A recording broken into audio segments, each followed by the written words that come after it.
नमस्कार। छत्तीसगढ़ की तमाम अहम और ताजा खबरों के साथ आपके साथ मैं कमरुद्दीन खान हाजिर हूं।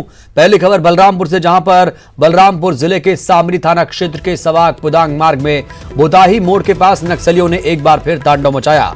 नक्सलियों ने यहां सड़क निर्माण में लगे 7 वाहनों को आग के हवाले कर दिया और काम में लगे कर्मचारियों के साथ मारपीट की। बताया जा रहा है कि बिना पुलिस सुरक्षा के बीच ही ठेकेदार के कर्मचारी काम करने पहुंच गए और घात लगाए नक्सलियों ने पूरी वारदात को अंजाम दे दिया। सामरीपाट थाना क्षेत्र का यह इलाका झारखंड से लगा हुआ है और नक्सलियों का गढ़ माना जाने वाला बूढ़ा पहाड़ भी पास में ही है। साल भर पहले भी नक्सलियों ने इस इलाके में ही कई वाहनों को आग के हवाले कर दिया था। टीम के द्वारा रोका गया कि नाइट में हम लोग दूसरे टास्क में थे, ना जाए। उसके बावजूद भी वो लोग गाड़ियां लेके चले गए और बंदरचुआ कैंप से लगभग 5 किलोमीटर की दूरी पर और उस तरफ में लगभग 6.5 किलोमीटर दूर तक बीच में जितनी भी गाड़ियां थी, 7 गाड़ियां, उनको नक्सलियों के द्वारा आग लगा दिया गया। और जो ड्राइवर थे और उनके मुंशी वगैरह थे, उनको धमकी दी गई कि प्रोटेक्शन में काम ना करें वो लोग।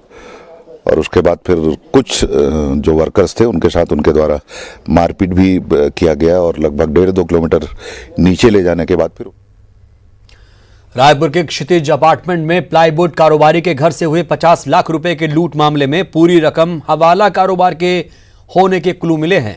इस लूट कांड की जांच के दौरान पुलिस को घटनास्थल से कुछ पर्चियां मिली हैं, जिसमें कोड वर्ड में जानकारी है, जिसको पुलिस डिकोड करने की कोशिश कर रही है। साथ ही जिस इंद्रप्रस्थ नाम की प्लाईवुड कंपनी है वो केवल कागजों में है। इस कंपनी की कोई फैक्ट्री या ऑफिस नहीं है, जिसके कारण शक और गहरा गया। इस मामले को पुलिस ने आयकर विभाग को भी सौंप दिया है।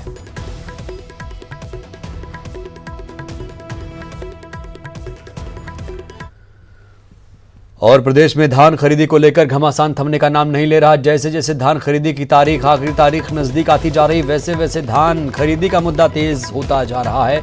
आप 5 तस्वीरें देख रहे हैं। कुंडा गांव में बारदाना नहीं होने से धान खरीदी बंद होने से किसानों ने एनएच पर चक्का जाम कर दिया। किसान धान खरीदी की तारीख आगे बढ़ाने और बारदाने की व्यवस्था की मांग कर रहे हैं, नहीं तो आंदोलन की चेतावनी दी गई। वहीं कांकेर में भी किसानों ने बांदे तहसील कार्यालय के सामने नारेबाजी की। यहां पखानजूर के धर्मपुर धान खरीदी केंद्र में खरीदी नहीं हो रही। कवर्धा में भी बोड़ला थाने के बैजलपुर खरीदी केंद्र में बारदाना नहीं होने से खरीदी बंद है। विरोध में किसानों ने सड़क पर उतरकर नारेबाजी की। बीजापुर में गंगालूर धान खरीदी केंद्र में 4 फरवरी से धान खरीदी नहीं हो रही है। किसानों ने जिला मुख्यालय में आंदोलन की चेतावनी दी। वहीं धान खरीदी के दौरान अवैध धान खपाने की कोशिश की जा रही है। गरियाबंद में ओडिशा से खपाने के लिए लाया जा रहा करीब 1 लाख रुपए का धान जब्त किया गया।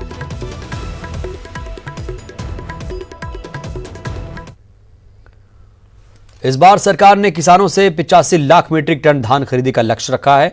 धान खरीदी के लिए अब महज 3 दिन का वक्त बचा है, जिसे लेकर बीजेपी सदन में सरकार को घेरने की तैयारी में है। क्योंकि एक वो बड़ा मुद्दा है और वो धान के मुद्दे को उठाएंगे और सरकार ने जो काम अब तक किया है धान खरीदी को लेकर, उसका हम लोग जवाब देंगे। तो 85 लाख मीट्रिक टन धान खरीदना है, ये मैंने कहा। और जितना धान अब तक खरीदी हो चुका है, ये कार्यक्रम बहुत बड़ा कार्यक्रम है। विधानसभा में सबसे बड़ा मुद्दा तो किसानों का मुद्दा रहेगा। सबसे बड़ा मुद्दा रहेगा कि धान खरीदी में जिस प्रकार किसान को प्रताड़ित किया गया, झूठे मामले मुकदमे चलाए गए, जेल डालने की स्थिति आ गई, बार बार किसानों को वापस भेजा गया। तो ये कुल मिलाकर आज भी लाखों किसान ऐसे बाकी हैं जिनकी धान खरीदी नहीं हुई, जिन्हें पर्ची नहीं मिला। हम लोग लगातार प्रयास कर रहे हैं, जिनका भी पंजीयन हुआ है उनका खरीदी हो। और इस साल माननीय भूपेश बघेल जी की नेतृत्व जो कांग्रेस की सरकार है, सरकार ने 2500 रुपया धान का समर्थन मूल्य और कर्जा माफी के कारण अधिकतर किसानों ने पंजीयन भी करवाया है और धान का रकबा भी बढ़ा है। इस कारण ये स्थिति बन रही है। मैं हम लोग कोशिश कर रहे हैं जिनका भी पंजीयन हो उसका धान खरीदी हो, ये हम लोगों का प्रयास है। और महासमुंद जिले के किसानों ने भी धान खरीदी को लेकर अपनी नाराजगी जाहिर की। जिले के बागबाहरा तहसील कार्यालय के पास धान नहीं बिकने से नाराज किसान अनशन पर बैठ गए। किसानों के मुताबिक जब तक धान की खरीदी नहीं हो जाती तब तक अनशन जारी रहेगा।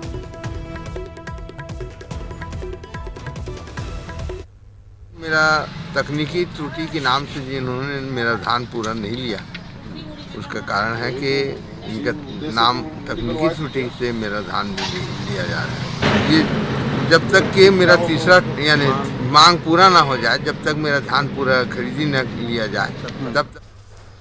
और महासमुंद के बागबाहरा में धान नहीं बेच पाने से नाराज किसानों ने प्रशासन को आत्मदाह की चेतावनी दी। पूरा मामला बागबाहरा के धान खरीदी केंद्र खोपली का है, जहां कल्याणपुर निवासी किसान देवनारायण निषाद का ऑनलाइन त्रुटि के कारण पंजीयन निरस्त हो गया है, जिससे किसान परेशान है और अब तक धान नहीं बेच पाया है, जबकि 20 फरवरी को धान खरीदी की आखिरी तारीख है।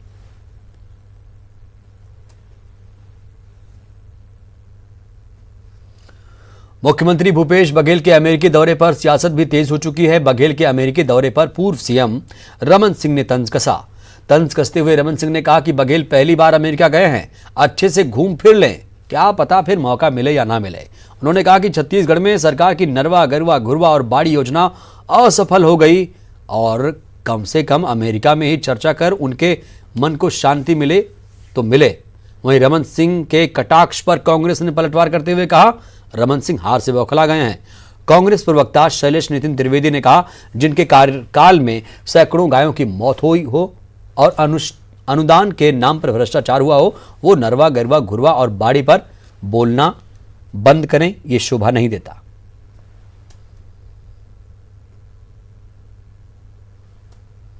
कोई कार्य योजना अभी तक बनी नहीं है और कहीं काम नहीं हो रहा है।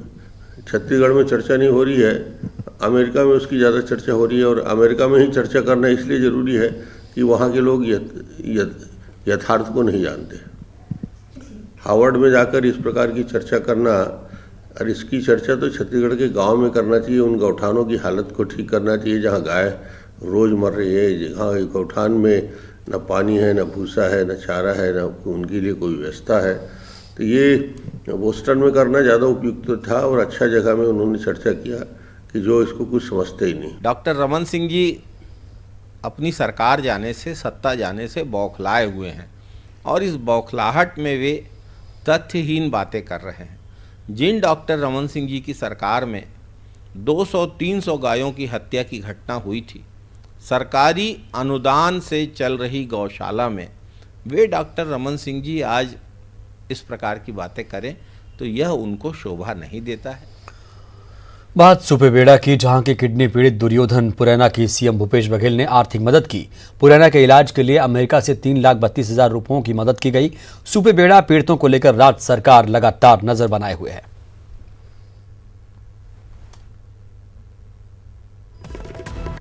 लगभग 3,32,000 का उसका बिल का भुगतान करना शेष था और परिवार आर्थिक तंगी झेल रहा था। उन्हें स्वेच्छानुदान नहीं मिल पा रहा था, तो मुख्यमंत्री जी से संपर्क किया गया और उन्होंने संवेदनशीलता दिखाते हुए अमेरिका से ही यह कहा कि इसका जो भी बिल का भुगतान हो तत्काल किया जाए और बाकी भुगतान और इलाज सरकारी योजनाओं के तहत करवाया जाएगा।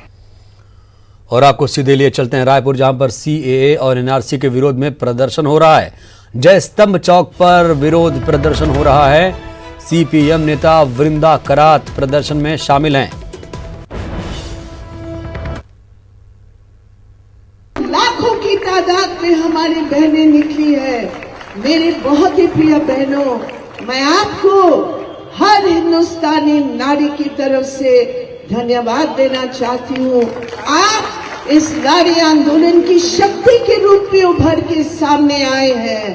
आप इस देश को आगे और मजबूत करने के लिए, जनता की एकता को और मजबूत करने के लिए आप आगे निकल आए हैं। मैं कह नहीं सकती हूँ, जितने लोग हमें गाली दे, नफरत की जहर फैलाने की कोशिश करें, लेकिन इस भारत की इतिहास आपकी इस कुर्बानी को कभी भूल नहीं सकती है। और मैं इसी शब्द को कहने के लिए आपके बीच आई हूं।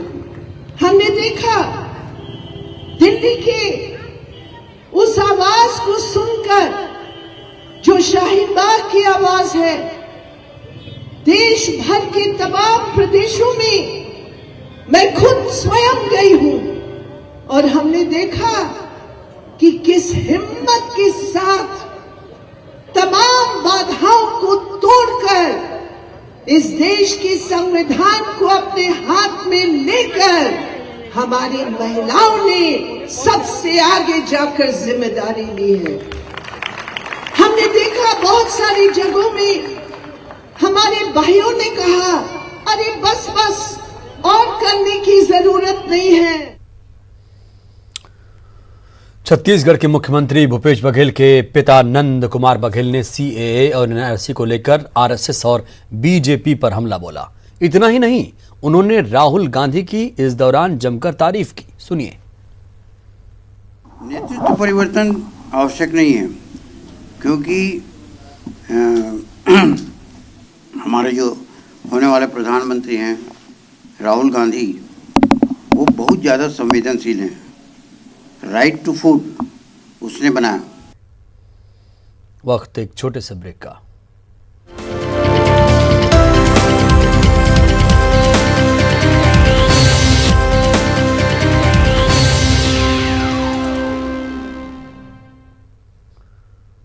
ब्रेक के बाद हाजिर हूं। बीजेपी के राष्ट्रीय अध्यक्ष के रूप में जेपी नड्डा के कमान संभालते ही 4 राज्यों में नए प्रदेश अध्यक्षों की नियुक्ति हो चुकी है और पड़ोसी राज्य मध्य प्रदेश के बाद छत्तीसगढ़ बीजेपी को भी नए प्रदेश अध्यक्ष का इंतजार है।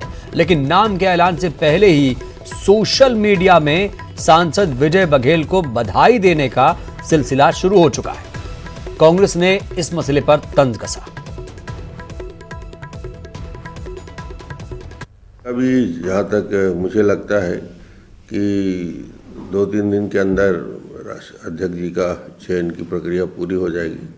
देखिए, वो चाहे भारतीय जनता पार्टी में इस प्रकार से आंकलन नहीं लगाया जाता है। संगठन में जो बेहतर काम कर सकता है, जिसके पार्टी के कार्यकर्ताओं का विश्वास हो, और वो किसी भी जाति का हो सकता है, ओबीसी भी हो सकता है, यानी पिछड़े वर्ग से भी आ सकते हैं, अनुसूचित जाति जनजाति सामान्य वर्ग से भी आ सकते हैं।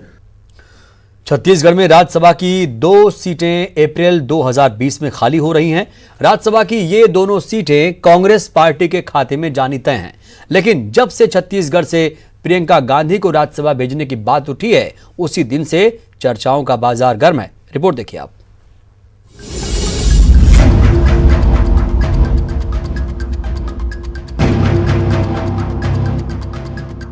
साल बाद कांग्रेस को मौका मिला है बीजेपी से राज्यसभा की 1 सीट छीनने का, लेकिन उसके साथ ही शुरू हो गई है एक नई सियासत। पार्टी का एक धड़ा चाहता है प्रियंका गांधी को छत्तीसगढ़ कोटे से राज्यसभा भेजा जाए, लेकिन अंदर खाने ये बात भी चल रही है कि गांधी परिवार के बहाने राज्यसभा सांसद मोतीलाल वोरा समेत कई बड़े नेताओं को राज्यसभा जाने से रोकने की एक कवायद है। छत्तीसगढ़ में कांग्रेस की जो स्थिति है, 69 विधायक हमारे हैं, यहाँ किसी एक्सरसाइज की आवश्यकता नहीं है, क्योंकि बहुत स्पष्ट बहुमत है हमारे पास, और पार्टी हाईकमान की तरफ से जो आदेश होगा उसको तो केवल फॉर्म भरना है, तो एक्सरसाइज की जरूरत नहीं है, सीधे होगा जो कुछ होगा। दरअसल साल 2020 के अप्रैल महीने में कांग्रेस के वरिष्ठ नेता मोतीलाल वोरा और बीजेपी के रणविजय सिंह जुदेव का कार्यकाल खत्म हो रहा है। ऐसे में राज्यसभा के एक सदस्य के लिए 34 विधायकों का समर्थन चाहिए। कांग्रेस के पास मौजूदा वक्त में 69 विधायक हैं, यानी दोनों सीट कांग्रेस के खाते में जाने वाली है। फिर जून 2022 में कांग्रेस की छाया वर्मा और बीजेपी के रामविचार नेताम की जगह खाली होगी। इसमें भी कांग्रेस निर्विरोध जीत जाएगी, क्योंकि बीजेपी के 14, जोगी कांग्रेस के 5 और बीएसपी के 2 विधायक मिलाकर भी 34 की संख्या तक नहीं पहुंच पा रहे हैं। इस तरह राज्यसभा में छत्तीसगढ़ से कांग्रेस की ताकत बढ़ जाएगी। मौजूदा वक्त में राज्यसभा की 5 सीटों में से 2 कांग्रेस और 3 बीजेपी के कब्जे में है। अब ये तो कांग्रेस का फैसला होगा कि प्रियंका गांधी को भेजे या और किसी को भेजे, क्योंकि राज्यसभा में एक पद उनके पास है, वो जिसे चाहे भेज सकते हैं, उसमें कोई प्रतिबंध नहीं। लेकिन बीजेपी प्रवक्ता केदार गुप्ता का कहना है कि 70 सीटों वाली दिल्ली विधानसभा में कांग्रेस की 66 सीटों पर जमानत जब्त हो चुकी है। इसलिए प्रियंका गांधी को छत्तीसगढ़ से राज्यसभा भेजकर कांग्रेस नया दांव आजमाना चाहती है। सोनिया जी और राहुल जी दोनों की दाल नहीं गल रही है और 66 सीटों पे जमानत जब्त हो गई दिल्ली में। तो मुझे ऐसा लगता है प्रियंका जी पर एक दांव आजमाना चाहते हैं ये, जो भी फेल होगा। और उसके साथ साथ आप देखें छत्तीसगढ़ में कांग्रेस के इतने प्रतिष्ठित और बड़े नेता हैं, उनके साथ क्या ये अन्याय नहीं होगा? फिर कहते हैं छत्तीसगढ़िया सबले बढ़िया। सियासी बयानबाजियों के बीच कांग्रेस का कोई नेता खुलकर कुछ कहने को तैयार नहीं है, लेकिन बीजेपी इसे छत्तीसगढ़िया के हक पर बाहरी का डाका के रूप में दिखाकर कांग्रेस सरकार को घेरना चाहती है, तो दूसरी तरफ स्थानीय कांग्रेस नेता प्रियंका के बहाने विरोधियों को निपटाने की तैयारी में है। अब देखना यह है कि बाजी किसके हाथ लगती है। सुरेंद्र सिंह के साथ प्रकाश चंद्र होता, न्यूज़ 18 छत्तीसगढ़, रायपुर। दिल्ली में आम आदमी पार्टी की तीसरी बार सरकार बनने के बाद भले ही कांग्रेस के राष्ट्रीय स्तर के नेता केजरीवाल की तारीफ कर रहे हों, लेकिन छत्तीसगढ़ के मंत्री इससे इत्तेफाक नहीं रखते। प्रदेश के आबकारी मंत्री और आदिवासी नेता कवासी लखमा ने कहा, हमको केजरीवाल मॉडल की कोई जरूरत नहीं। केजरीवाल की राजनीति छत्तीसगढ़ या दिल्ली के बाहर नहीं चलेगी।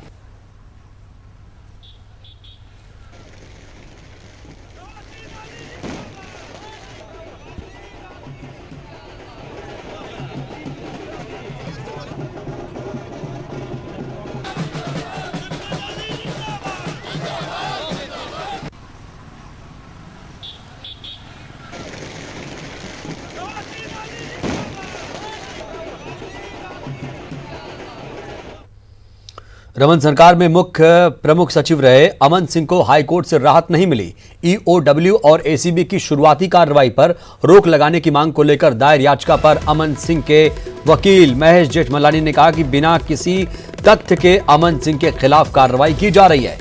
अब मामले की अगली सुनवाई 28 फरवरी को होगी।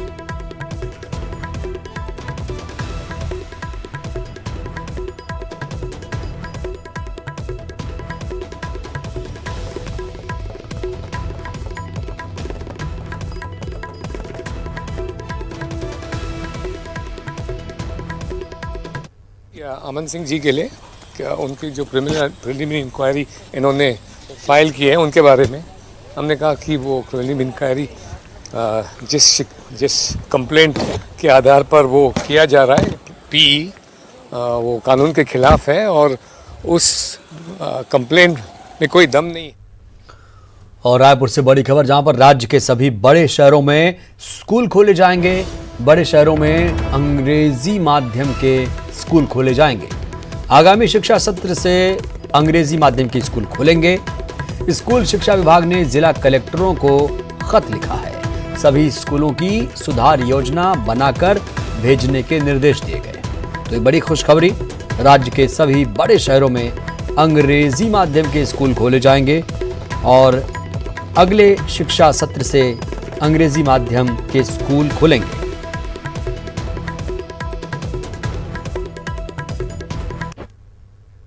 छोटे शहरों में रियल एस्टेट के विकास को बढ़ावा देने के उद्देश्य से रायपुर में क्रेडाई द्वारा न्यू इंडिया समिट का आयोजन किया गया। कार्यक्रम का शुभारंभ प्रदेश के परिवहन, आवास और पर्यावरण मंत्री मोहम्मद अकबर ने किया। कार्यक्रम में RERA chief Vivek Dhand, CREDAI chairman Jaxay Shah, chairman MSME wing Anand Singhania और उद्योग जगत और क्रेडाई लीडरशिप टीम से कई लोग मौजूद रहे। कार्यक्रम में शहरों में रियलिटी डेवलपर्स के सामने आने वाली चुनौतियों के समाधान पर चर्चा की गई। इस दौरान क्रेडाई आवास ऐप का लॉन्च भी किया गया। ये अपनी तरह का पहला प्रोजेक्ट डिस्कवरी प्लेटफॉर्म है जो भारत में घर खरीदने की प्रक्रिया को पारदर्शी और आसान बनाएगा।